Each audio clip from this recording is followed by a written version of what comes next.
এক দার্শনিক নৌকায় চড়ে নদী পার হচ্ছে। এমন সময় সে নৌকার মাঝিকে বলল, ভাই তুমি কি ভূগোল চেনো? তখন মাঝি বলল, জনাব, এই ভূগোল হইল ধনী মানুষের খাবার, আমরা হইলাম গরিব মানুষ। ভূগোলের মতো এত দামি জিনিস খাওয়া তো দূরের কথা, জীবনে ভূগোল চোখেও দেখি নাই। মাঝির এই কথা শুনে সেই দার্শনিক বলল, বেটা বেকুব, ভূগোল কি খায় নাকি? তুমি এখনো ভূগোল চেনো না? তোমার তো জীবনের 6 আনাই শেষ।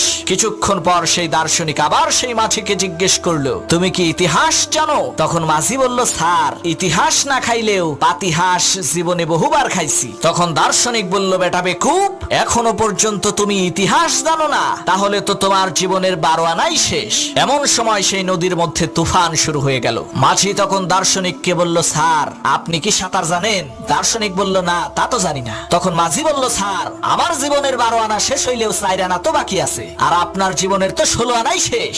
সাঁতার জানেন না? এইবার পানির মধ্যে ডুবে মরেন, আমি গেলাম।